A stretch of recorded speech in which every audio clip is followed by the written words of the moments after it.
Hey there, viewers. My name is Torinski, and welcome back to another Wednesday stream. Today we're doing something a little bit different. Instead of going for the usual variety games we play on Wednesdays, we of course had to celebrate the 0.28 release tournament for Dungeon Crawl here.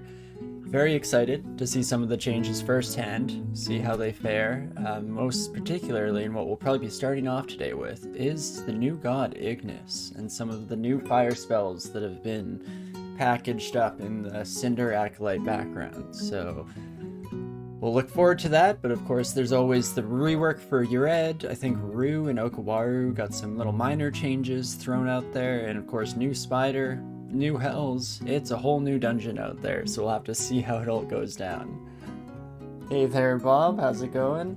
I'm doing quite well today, thanks. Definitely have had quite a busy week, which is why, or mostly why, we're so late to the party here in terms of finally getting to start up some tournament play, but looking forward to it. I hope you're doing well, too.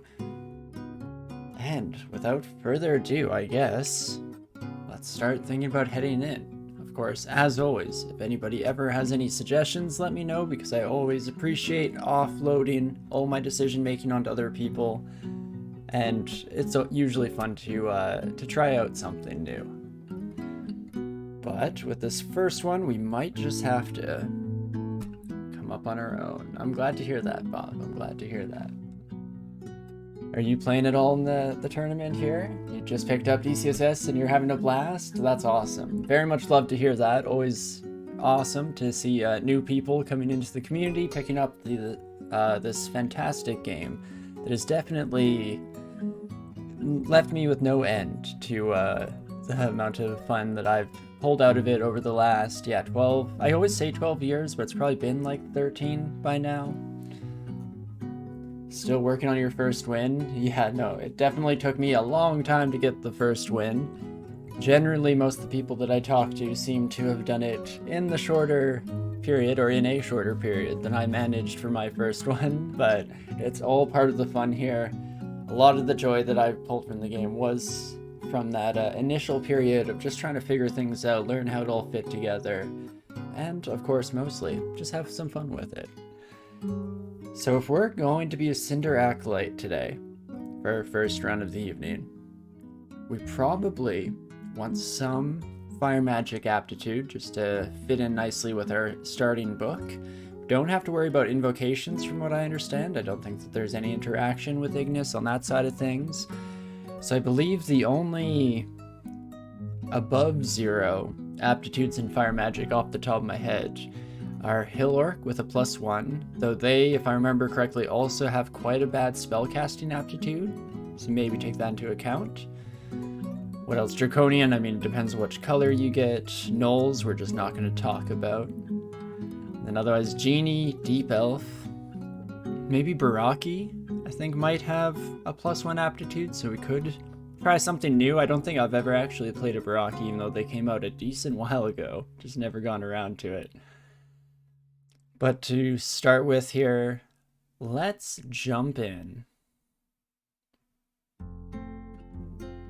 I should have came up with this decision before I started streaming today, is what I've learned here in the first few moments. Let's start with Hill Orc. It's sacrilege in many ways not to go with BO on a Hill Orc, not to be the one true messiah of the Orc peoples, but it's nice to have some level of sword and board fighting power in terms of aptitudes in order to let us stick it through extended fights. So why the heck not? Let's try it out. First run in 0.28, first run with the new Ignis God. Should be exciting, should be a lot of fun. We'll see how it goes.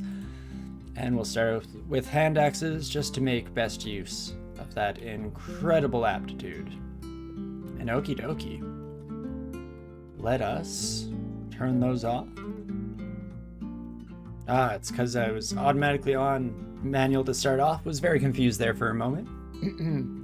Also have a bit of a lump in my throat. But okie dokie. Let's start by focusing some fire magic. Maybe we'll turn off fighting for now, because we'll focus on that side of things. Even axes could probably go off for the time being here. Also quickly set up some auto pickup shenanigans like we always do. For now, just picking up everything that we could possibly find viable. And with that, I guess we're ready to go. Feeling just a wee bit unsure.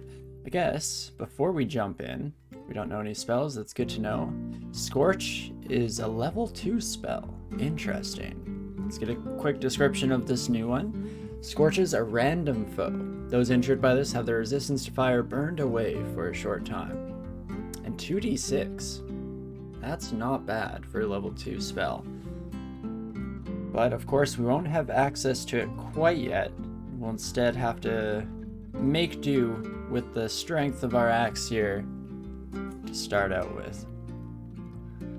Well, my HoCA friend, not exactly what I was hoping to run into first thing, though a kobold with a scary weapon could definitely be worse. And there we go. So far, not too bad of an opening dungeon. Oh, kobold's got a new little tile. Aren't you a cute little fellow? Well, this is where it all comes down, because kobold with a weapon, how do we fare? Honestly, better than I expected. So I will definitely take that, and I'm hoping 1 or 2 more kills, depending on what we fight, should get us to level 2, and we can start fooling around with this Scorch shenanigans. There we are, 9% failure rate, not too bad here. So let's learn that. We'll still be training fire magic for a wee bit just to get that off the ground. We can potentially even set a cap to this. Let's go with 6.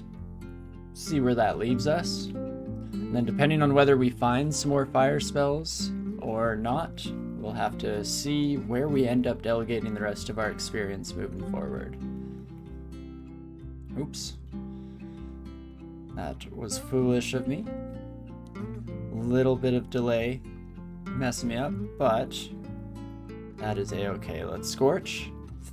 Didn't quite get the target we wanted, so let's run around a bit just until we get that second mana, and we'll blast you. Perfect.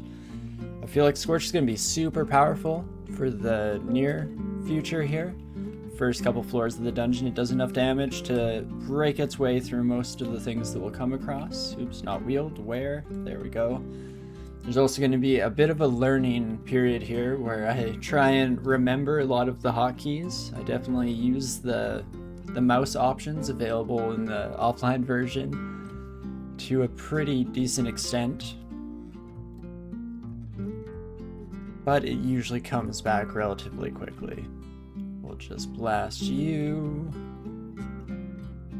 And perfect. The other thing that we of course have to be cognizant of is that occasionally, since we're all online, there will be the slightest bit of lag, and historically, that's definitely messed me up because I'm very willing to always assume that I've missed an input. Oh, what's the range on Scorch? Not very far, 3 tiles. That's good to know. Screen seems a little cut off, can't see the orc's name. Let's fix that. So I believe that's one of these. There we go. That should be slightly better once we transition that over. Trying to find the balance point because I also don't want that white bar. So maybe there? Maybe there? Hey, there we go. Thank you, Ramalama, for pointing that out. But there we go. Don't want to overwhelm everyone with the sheer number of random pages I have in my favorites bar. Keep everything nice and concise here. Perfect. Nice. Thank you, Rama. And as for the actual game here, things are going fairly well so far. Not too much you would hope to be worried about on the first floor, depending on your background. But as a Hill Orc Cinder Acolyte, I felt like we should be in fairly decent position. And over the next little bit here is where we'll truly have to see if we're coming up against anything too out of depth or scary. And with that in mind, let's head down to D2. So as for our god abilities, since we should definitely briefly cover those, we have access to all of them right off the bat, which is exciting. Oops, let's definitely head for this axe. That seems relevant, very relevant. But we start off at max piety here, a little bit under the full 6 stars, because I believe the only way to get fully topped off there is to start as a monk and happen across an Ignis altar, which are fairly rare from what I understand. But that just means that we have access to all of our god's abilities, and in fact, let's bring these bad boys up real quick here. We're resistant to fire, which alone seems like a pretty fantastic boon, in my opinion. Pretty happy with that one. Can armor ourselves in flame, so from what I understand, this gives us some additional AC and also causes melee enemies to take some fire damage back. So that could definitely be useful for some extra survivability, especially in extended fights. Lasts a decently long time, I believe. We can also call a swarm of foxfires. That one is quite an expensive piety load, which will become relevant in just a moment here as we go over the mechanics. But this brings up something along the lines of 12 foxfires in your immediate vicinity that will all follow the same kind of behavior that we see in the fire elementalist spell. Old fire elementalist spell? I don't know if they still have foxfire. Well, we'll maybe get to the bottom of that mystery sometime in this tournament. And last but not least, we can rocket upward and away. I believe that's an ability we can only use one time. Costs, or takes a few turns to get revved up, but it is just a complete escape as long as we've explored previous floors. Maybe put a little asterisks on there. And that's all we have available to us. We have no way of gaining piety, so as we use some of those abilities, we'll slowly but surely diminish our god's power, and we're hoping to not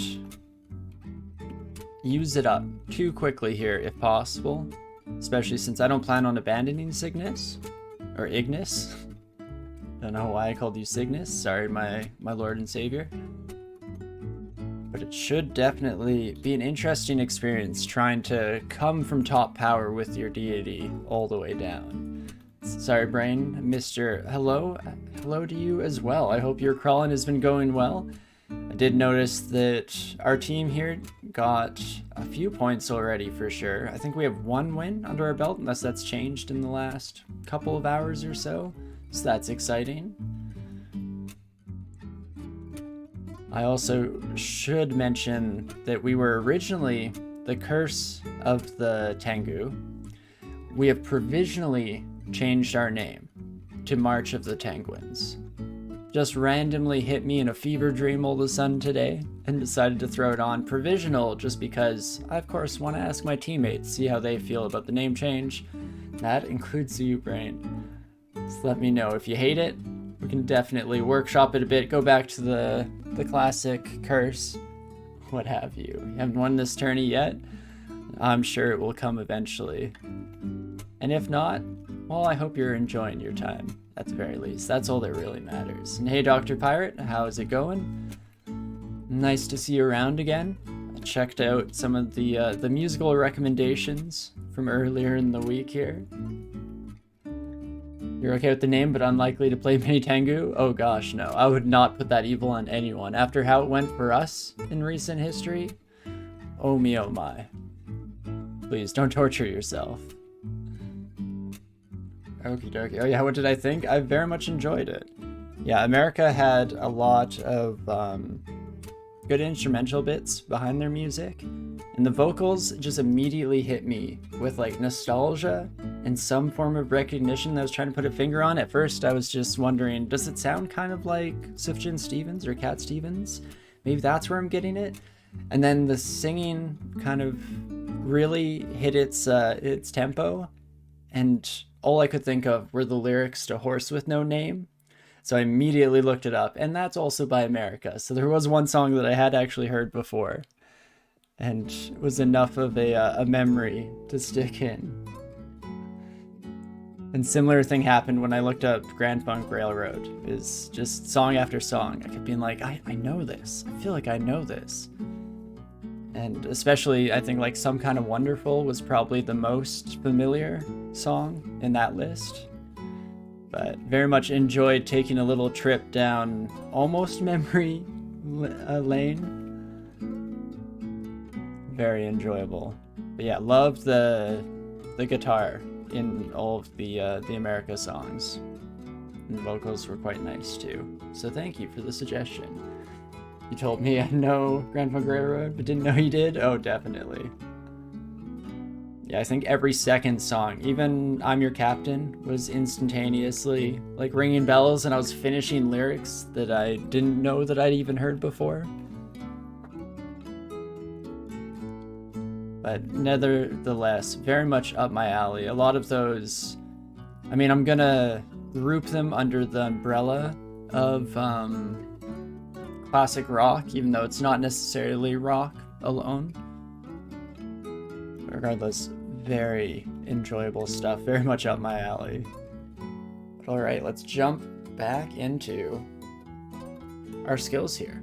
I think we will end up training some axes, use some melee fighting as we continue through the dungeon here. Might even turn that on the back burner here.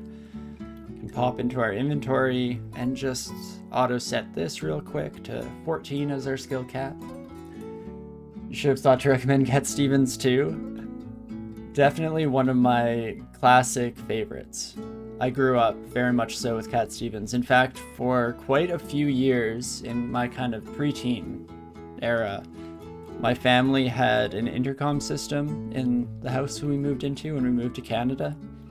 And every morning we woke up with Morning Has Broken playing throughout the entire house. And that was our like alarm for the couple years or so in the middle there.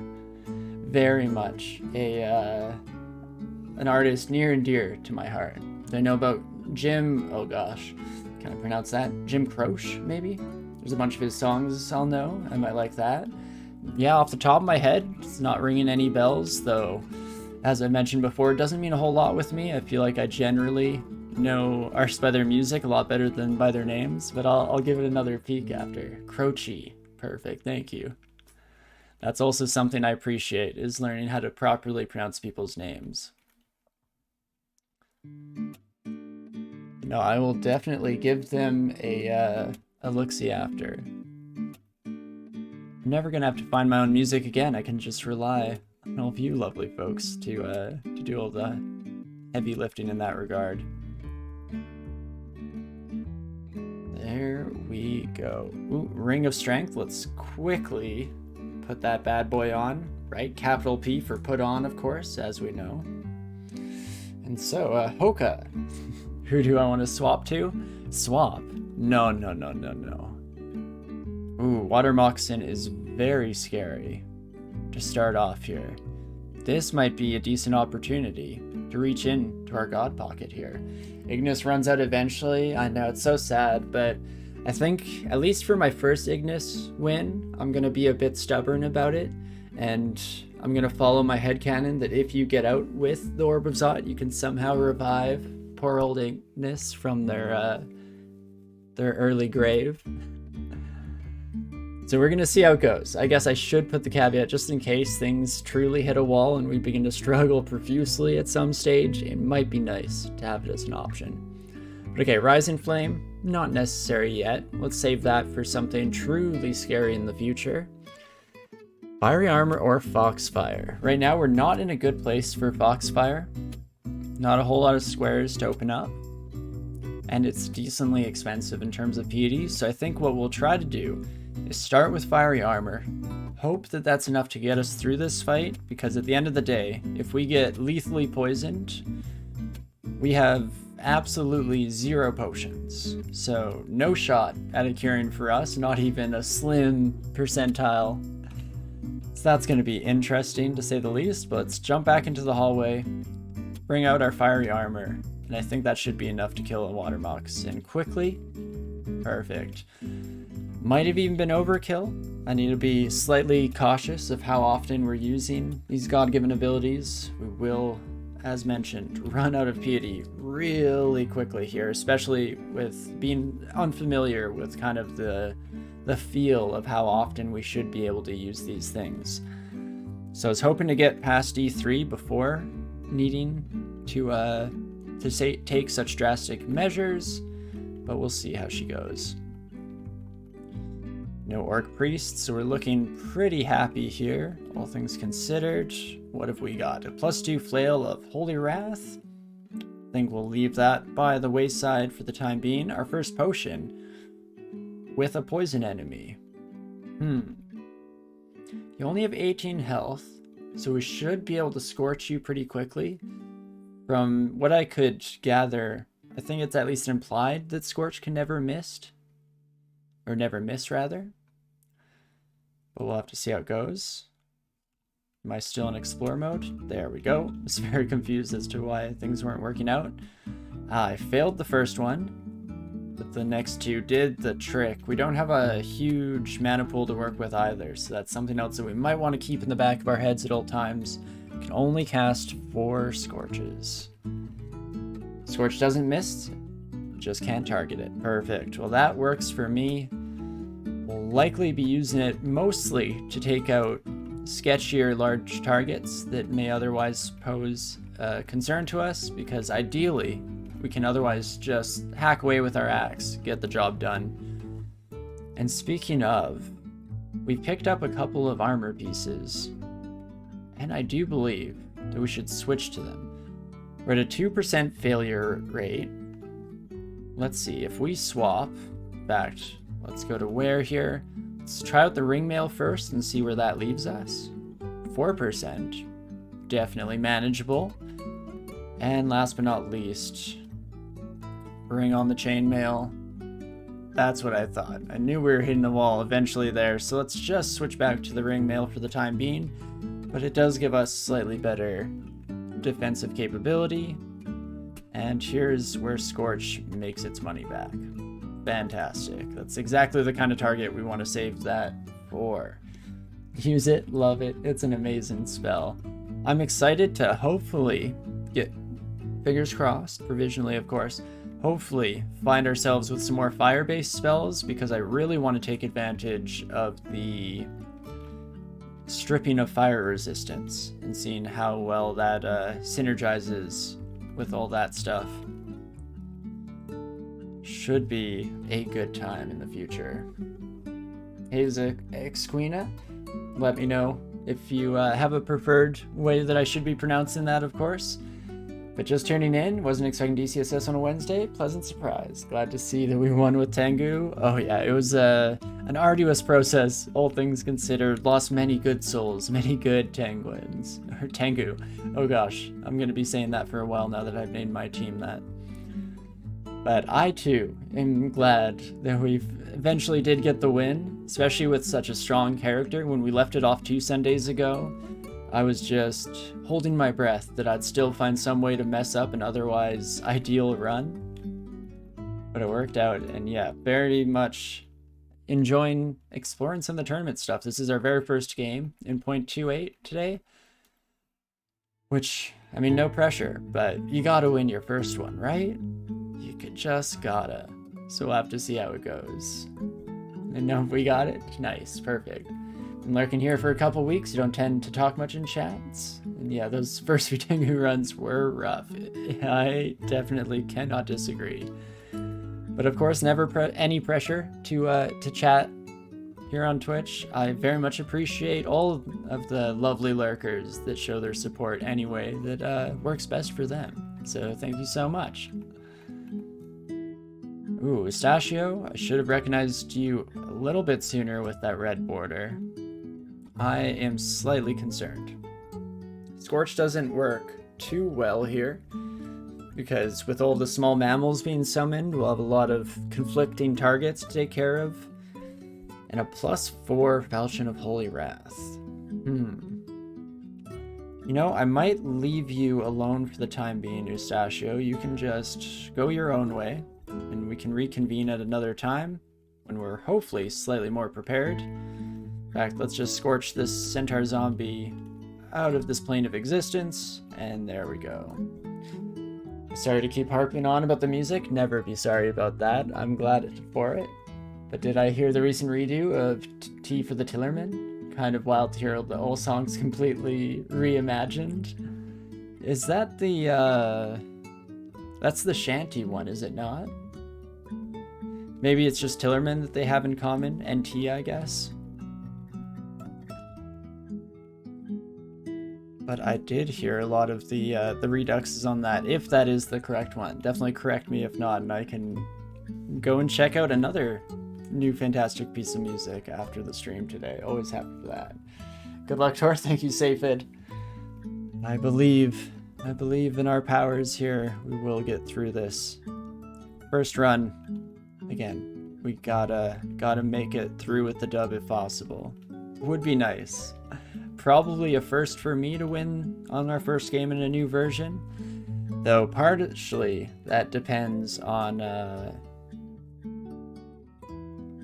whether we get Spider or not. That's what I was going for, because oh boy am I scared for new Spider. No clue what to expect, besides just a plethora of melee ready to completely ruin our day.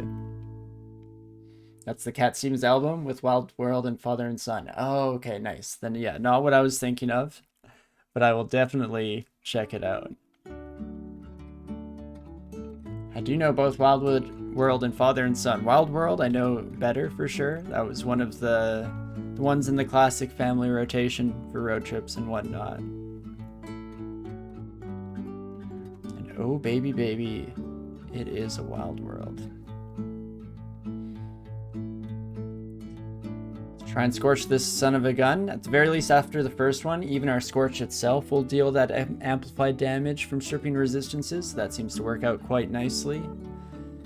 So still hoping that we'll come across some more fire books. So far we got a high level air magic, and what was the other one? Kind of like translocations.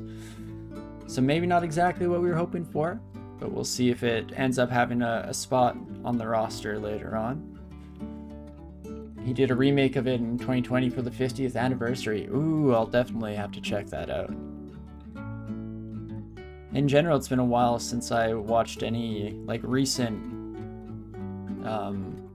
Cat Stevens content, so thank you for pointing me in that direction. What are we playing here? A Hill Orc Cinder Acolyte, or a HoCA, as we've come to know and love them. Hopefully make some good progress. It'll probably be a slight mix between melee fighting and using the spells that we may or may not have at our disposal, depending on how the next little while goes. I have to see. Thanks, Doctor. Yeah, I appreciate the link as well. That makes my job a bit easier in the future. Make sure that I'm looking up the right thing as well. Right, Sapid.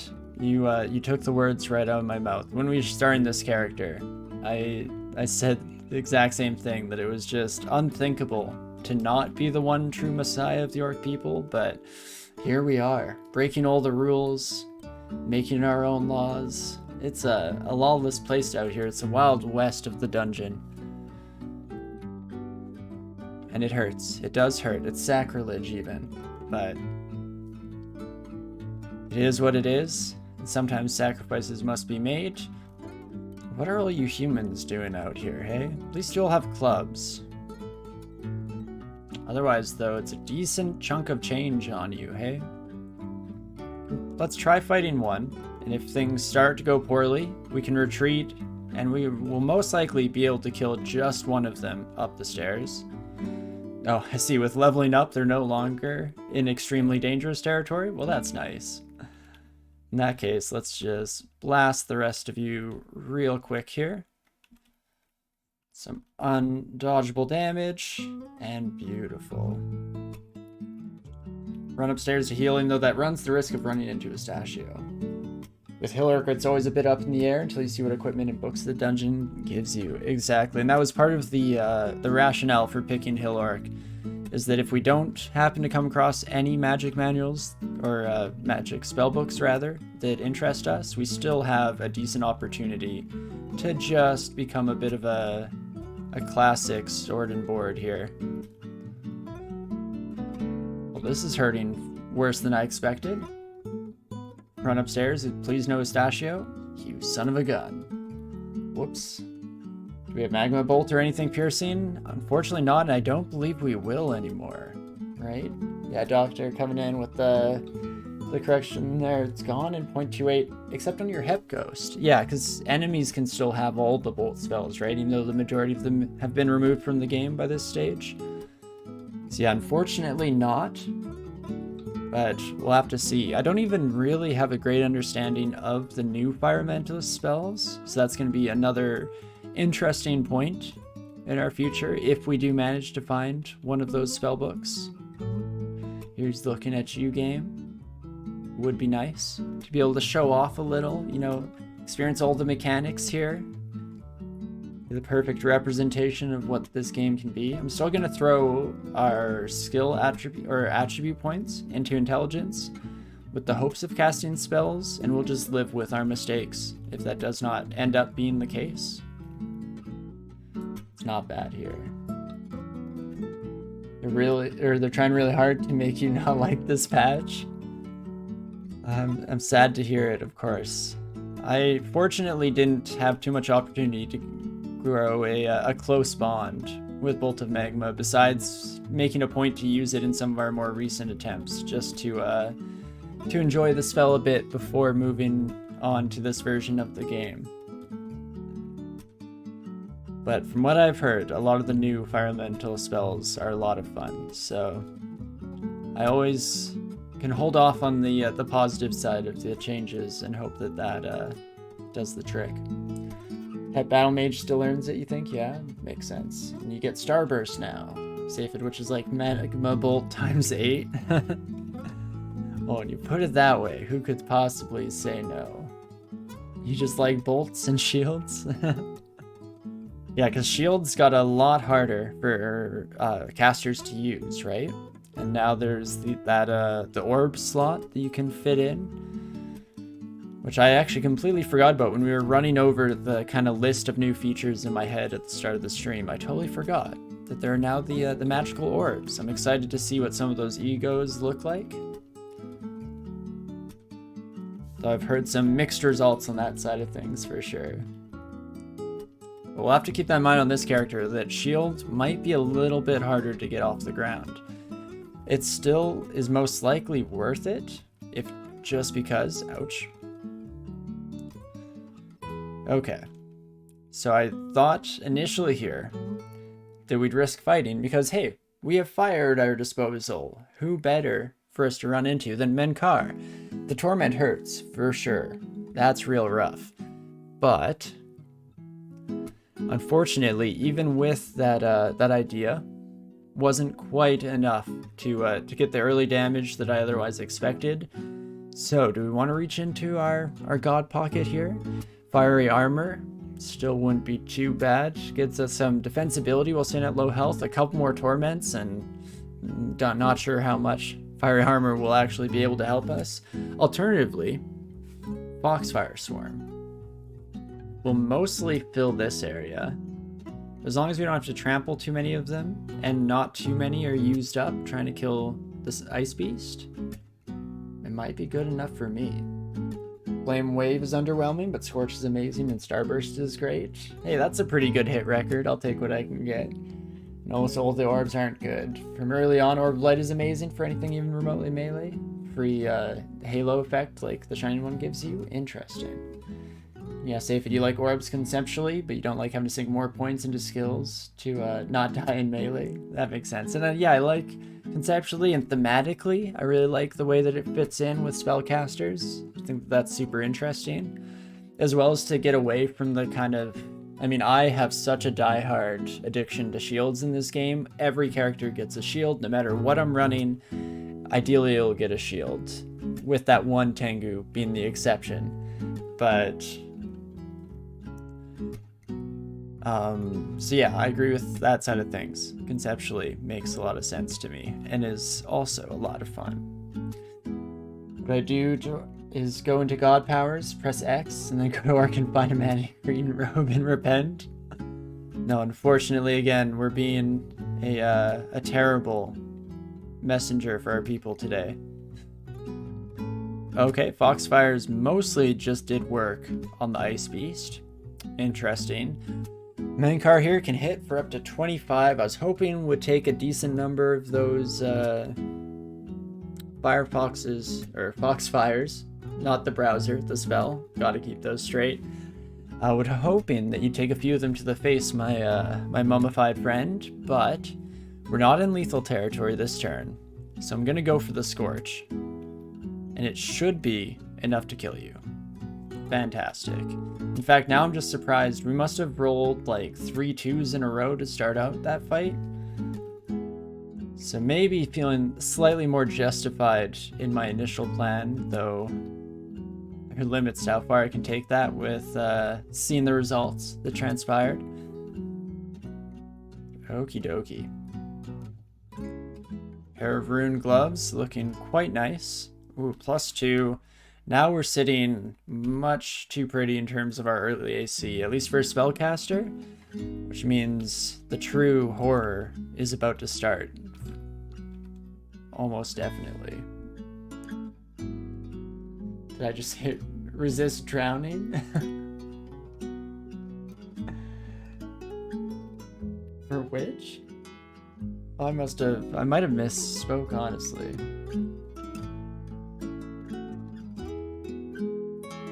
Or did it say on Menkar's thing? Because that would make sense. And yeah, it's a new 0.28 thing. Yeah, that threw me for a loop because I thought for a moment that I said resist drowning accidentally, but no, okay, Menkar resist drowning and it applies primarily to file. Okay. So we can no longer make undead things unable to cast using the file floods potentially? That's rough. That's one of my go-to panic buttons anytime I come across a decently terrifying spellcaster in the dungeon. Oof. How do you half drown Rengar? It's a tricky process. You'll have a hard time doing it, but when you know, you know.